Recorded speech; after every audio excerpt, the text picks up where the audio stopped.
Seorang pemuda bernama Bashir yang berprofesi sebagai penulis baru saja pindah ke sebuah desa di pesisir pantai. Dia menyewa sebuah rumah besar di pinggir desa. Rumah besar 2 lantai yang telah lama kosong dan tidak terawat. Bashir melihat keadaan sekeliling, termasuk mengecek sebuah sumur tua di halaman. Sementara, orang-orang yang mengantarnya tidak berani masuk ke halaman rumah. Barang-barang Bashir bahkan ditinggal di depan gerbang begitu saja. Dengan sopan, Bashir mengucapkan salam ketika memasuki rumah. Salam. Di dalam rumah, Bashir menemukan ruangan yang dikunci dan tidak ada air yang mengalir ke dalam rumah. Bashir membersihkan ruangan yang akan menjadi kamar tidurnya dan ruang tempat dia menulis cerita. Bashir lalu pergi ke desa di mana dia menemui tukang pos dan memberitahu alamat tempat dia tinggal. Mendengar Bashir tinggal di rumah besar pinggir desa, muka tukang pos berubah nampak ketakutan.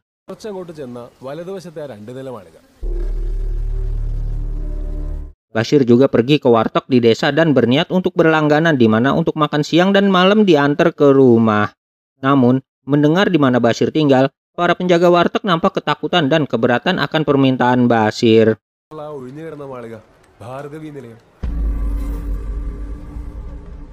Di pinggir warteg, seseorang mendengarkan Bashir secara diam-diam. Bashir lalu mengunjungi teman-temannya yang kebetulan tinggal di desa tersebut. Bahkan, ketiga temannya terkejut ketika Bashir memberitahukan di mana dia tinggal. Sebuah rumah kediaman keluarga Bargavi Nilayam. Teman-temannya menceritakan bahwa rumah tersebut merupakan rumah angker berhantu. Hantu dari putri tuan rumah yang bernama Bargavi Kuti. Dia bundir dengan menceburkan diri ke sumur karena putus cinta. Untuk selanjutnya, Bargavi Kuti akan ayah panggil Bargavi saja. Diceritakan, kekasihnya yang bernama Sasi Kumar pergi dan menikah dengan orang lain. Maka dari itu, hantu Bargavi sangat membenci pria.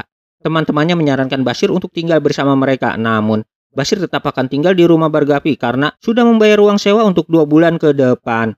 Berdasarkan cerita teman-temannya, Bargavi meninggal bundir di sumur. Maka sesampainya di rumah, Bashir menuju sumur.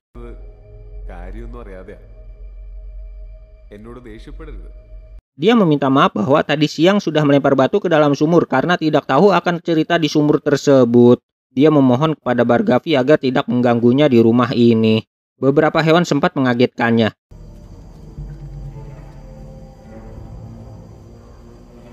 Dan seseorang kembali mengawasinya. Di malam itu, ketika hendak mengambil air di sumur, di balik tembok sumur sosok Bargavi sedang duduk mendengarkan Bashir yang mengucap penasaran kenapa Bargavi bunuh diri. Di saat Bashir sedang tidur, sosok Bargavi melihat tulisan Bashir lalu membiarkannya. Bashir dapat tidur tanpa gangguan apapun di rumah yang dibilang seluruh warga desa sebagai rumah berhantu. Warga desa khususnya penjaga warteg keheranan melihat Bashir yang terlihat baik-baik saja. Sementara Bashir makan siang di warteg, di rumah kejadian aneh terjadi. Pemilik warteg bercerita bahwa sepupunya Bargavi Tuan MN saja tidak bisa tinggal sehari di rumah itu. Dia juga bercerita bahwa Tuan MN tadinya calon suami Bargavi sebelum kejadian naas itu terjadi. Pemilik warteg mengingatkan agar Bashir hati-hati di rumah itu karena bisa saja hantu Bargavi berwujud binatang. Ketiga teman Bashir berniat melihat keadaannya, namun di tengah jalan mereka bertemu. Kembali, ketiga temannya menyarankan Bashir agar tinggal bersama mereka. Bashir tetap menolak karena apa yang temannya khawatirkan tidak terjadi kepadanya. Percaya atau tidak akan keberadaan Bargavi di rumah, Bashir tetap meminta izin kepadanya bahwa dia akan menulis cerita tentang Bargavi dan kejadian yang menimpanya. Cerita yang sesuai fakta berdasarkan penyelidikan Bashir, bukan cerita berdasarkan rumor di masyarakat. Ketika sedang menulis cerita, terdengar suara berisik dari arah samping rumah dan Bashir dengan hati-hati mengeceknya.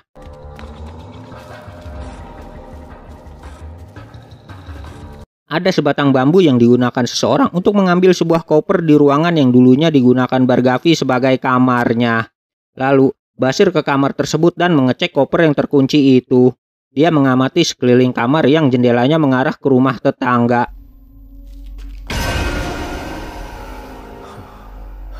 Sebuah tulisan puisi di tembok rumah dan satu buah alat musik sitar ditemukan di kamar itu. Dengan membuka paksa koper, dia pertama kali melihat foto Bargavi.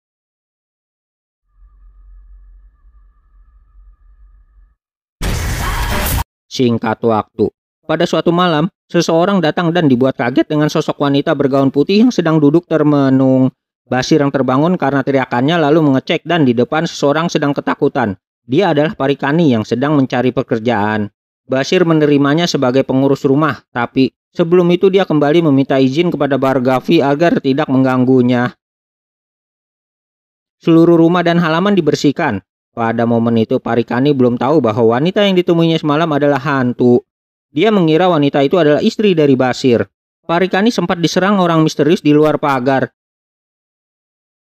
Dan pada malam hari, dia juga sempat diganggu oleh keberadaan sosok kucing hitam yang melihatnya dengan tatapan tajam dan suara alunan sitar dari dalam rumah. Parikani mencurigai bahwa orang yang menyerangnya tempo hari di luar pagar adalah paman dari teman Basir. Namun, itu hanya kecurigaannya.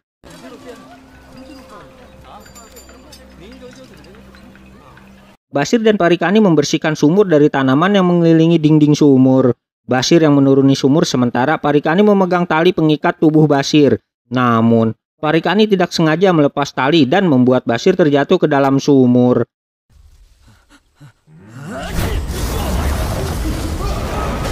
Dengan panik, Parikani melapor ke teman-teman Basir. Di sini, dia tahu bahwa Bargavi yang semula disangka istri Basir adalah hantu penunggu rumah itu dan mendengar hal itu, Parikani pingsan. Ketika siuman, dia melihat Basir yang secara misterius bisa keluar sumur. Bahkan, Basir pun tidak menyadarinya. Seolah ada sesuatu yang mengangkatnya dari sumur itu. Sejak saat itu, Parikani tidak berani ke rumah lagi. Basir melihat ke rumah tetangga yang juga kosong. Dia juga mengecek semua isi koper Bargavi. Di tengah kesendiriannya, Basir mulai frustasi. Dan di tengah lautan di mana dia mencoba bundir, sosok Bargavi muncul di depannya seolah mencegah.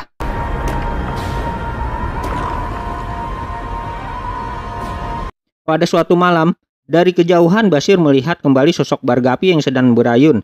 Namun ketika mendekat, sosok itu menghilang. Di ruang kerjanya kertas-kertas bergerak sendiri dan beberapa lembar kertas itu terbakar. Hal yang membuat Basir penasaran dan mengeceknya. Ditemukan potongan surat kabar tentang kematian pria misterius di sebuah kereta yang memegang sehelai rambut keriting. Basir pun tahu itu rambut Bargavi. Dia juga menemukan surat cinta dari orang bernama Nanukutanmu. Siapa orang ini? Bukankah kekasih Bargavi adalah Sasi Kumar? Tanya Basir dalam hatinya. Lalu, Basir menemui teman-temannya untuk bertanya tentang Nanukutanmu. Karena namanya ribet, selanjutnya ayah akan panggil Nanu. Untuk cerita lebih jelasnya, teman-teman Basir memberitahu bahwa Bargavi mempunyai 2 teman perempuan. Lalu, Basir menemui mereka untuk mendengar cerita tentang Bargavi dan kisah cintanya. Bahkan, dia juga menemui mantan asisten rumah tangga di rumah Bargavi dulu. Dia juga bertanya kepada ibunda Bargavi tentang penemuan surat kematian bundir di balik sumur. Namun, ketika diminta surat itu, Nanu sudah mengambilnya. Menurut temannya dan warga desa, sosok Nanu merupakan sosok arogan seperti tuan tanah dan sosok yang kejam. Basir juga menemukan sebuah bunga yang sudah kering yang kemungkinan sebuah tanda mata cinta Sasi Kumar. Kembali, suara berisik terdengar dari luar dan sebuah bom molotov dilemparkan orang misterius ke kamar Bargavi. Lalu, sebuah pisau dilemparkan ke arah Basir. Beruntung dia bisa menghindar. Sebuah pisau yang tidak diketahui pemiliknya ketika Basir menanyakan kepada pemilik warteg langganannya. Di balik tembok, seseorang mendengarkan pembicaraan mereka yang mengindikasikan bahwa tulisan tentang cerita Bargavi segera selesai. Penulisan selesai dan akan dibacakan Basir kepada Bargavi. Namun, malam itu minyak tanah di lampu habis, maka Basir ke rumah temannya untuk meminta minyak tanah.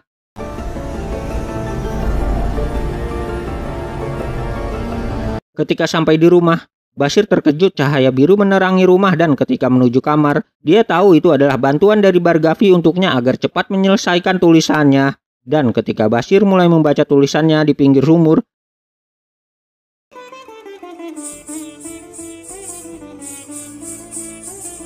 lalu, scene kembali ke masa lalu, di mana menunjukkan Bargavi yang sedang menari dan Sasi Kumar yang memainkan sitar.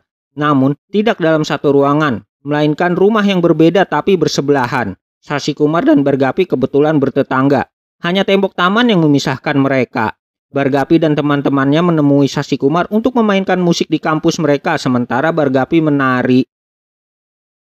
Menuju pementasan, mereka diantar Nanu, sementara Sasi Kumar menunggu di tempat. Pertunjukan pun dimulai tanpa kendala. Bargavi menari dengan cantik. Begitu juga alunan musik dari Shashi Kumar mengalir diikuti gerak tari Bhargavi.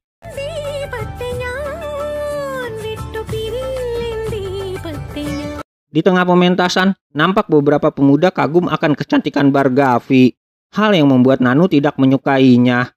Seusai pertunjukan, Nanu mendatangi mereka dan mengancamnya. Tanpa dihiraukan, dia juga ditinggal pulang oleh rombongan.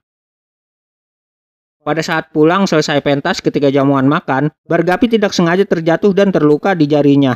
Shashi Kumar dengan refleks mengenyot jari Bhargavi yang terluka. Pada malam hari, Shashi Kumar dan Bhargavi kembali bicara walau dibatasi tembok. Mereka menyatakan saling ketertarikan satu sama lain. Pada saat itu Shashi Kumar menyatakan rasa cintanya kepada Bhargavi.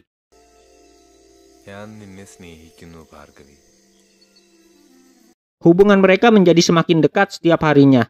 Mereka bertukar surat melalui tembok halaman dan Bhargavi pun sering mengirim buah pisang melalui perantaranya Papu.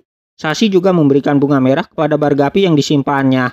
Bunga yang kelak ditemukan Bashir di koper Bhargavi.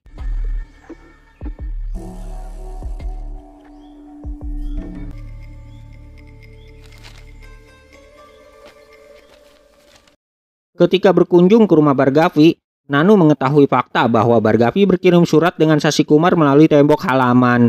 Ada suatu momen di mana Bhargavi memutuskan untuk selalu memakai gaun putih agar sama dengan Shashi Kumar yang selalu memakai pakaian putih karena menurutnya putih itu warna yang suci dan indah. Nanu datang bertamu ke rumah Shashi Kumar untuk mengenalnya. Lalu, Papu datang mengirimkan buah titipan Bhargavi ke Shashi Kumar tanpa mengetahui keberadaan Nanu di sana. Pada momen ini, Nanu langsung gerak cepat dengan menemui ibunda Bhargavi dan melamarnya. Namun, ibunda merasa keberatan dan akan menanyakan keputusan Bhargavi. Jelas saja, Bhargavi dengan tegas menolak lamaran Nanu.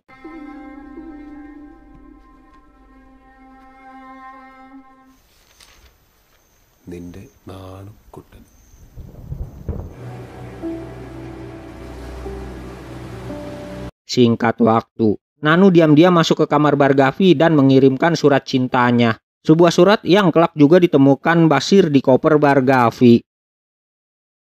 Dalam perjalanan pulang, Shashi Kumar diserang dengan beberapa tembakan dari orang misterius. Yang berdasarkan perkiraan ayah, ini adalah ulah si Nanu.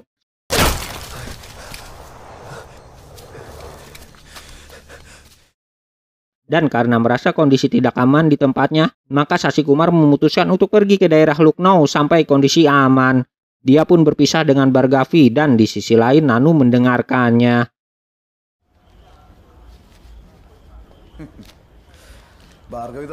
Dalam perjalanan di stasiun kereta, Shashi Kumar bertemu dengan Nanu yang juga akan menumpang di kereta tersebut. Nanu menyerahkan buah titipan Bhargavi kepada Shashi Kumar. Di dalam gerbong kereta yang masih sepi, Shashi Kumar memakan buah titipan Bhargavi. Namun, tiba-tiba perutnya sakit, seluruh badannya kesakitan. Ini adalah ulah Nanu yang meracuni buah yang dikirim Bhargavi, padahal buah itu adalah darinya. Shashi Kumar dibiarkan tewas di dalam gerbong itu, sementara semua identitas dan barang bawaan Shashi Kumar diambil Nanu. Jadi, potongan surat kabar tentang temuan mayat tanpa identitas di gerbong kereta yang ditemukan Bashir di koper Bhargavi adalah penemuan mayat Shashi Kumar. Setiap hari, Bhargavi selalu menunggu dan menanyakan kepada tukang pos apakah ada surat untuknya. Namun, sampai saat itu tidak ada surat. Hari-hari Bhargavi sepi tanpa kabar dari Shashi Kumar yang seolah menghilang.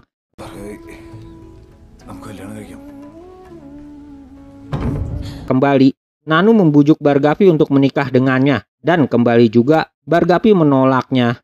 Kegalauan menyelimuti hati Bhargavi hingga dia menuliskan curahan hatinya di tembok kamar. Sebuah tulisan yang kelak juga ditemukan Bashir ketika mengecek kamar Bhargavi. Pada suatu malam, ketika rumah dalam keadaan sepi, dan Bhargavi mendapat mimpi buruk perihal kereta, dia lalu menyendiri di tembok halaman tempat dia biasa berbicara dengan Shashi Kumar. Nanu datang mengagetkannya, membeberkan fakta bahwa dia telah meracuni Shashi Kumar dan dipastikan telah tewas pada saat itu juga. Bhargavi tidak perlu menunggu Shashi Kumar karena dia tidak akan kembali. Nanu berkata,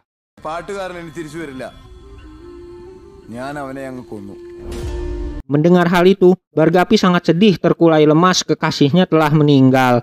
Nanu dengan cara liciknya menyingkirkan Shashi Kumar demi mendapatkan Bhargavi. Namun tetap penolakan yang diterima, bahkan Bhargavi dengan amarahnya memukul Nanu.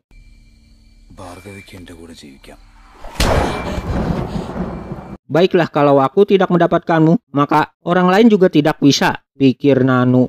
Lalu, Nanu menyeret Bargapi ke pinggir sumur dan mendorongnya ke dalam sumur. Scene kembali ke masa sekarang di mana Bashir selesai membacakan tulisannya. Dan sedari tadi, Nanu mendengarkan Bashir membacakan tulisannya. Nanu mengancam Bashir akan membunuhnya juga dan akan menceburkan mayatnya ke dalam sumur. Dia juga akan meratakan rumah besok paginya. Bahkan, seluruh tulisan Bashir dibuang ke dalam sumur.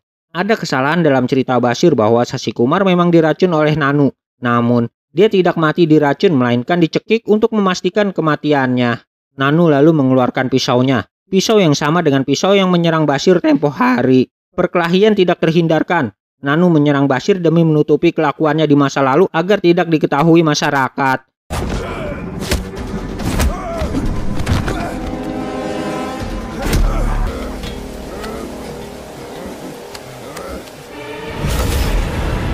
Mereka lalu bergulat di pinggir sumur, dan dari kejauhan, sosok Bargavi melihat di balik jendela. Bashir berhasil membuat Nanu terjatuh ke dalam sumur.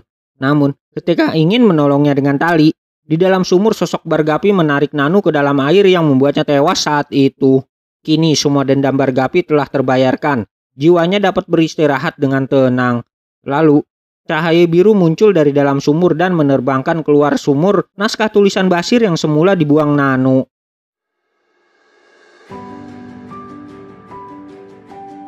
Alhamdulillah, terima kasih sudah menonton sampai detik ini. Semoga kalian dan keluarga selalu dalam keadaan sehat serta dalam keberkahan rizki. Selamat bergabung bagi subscriber baru. Sampai jumpa di video selanjutnya. Ayah Dadang undur diri. Wassalamualaikum warahmatullahi wabarakatuh.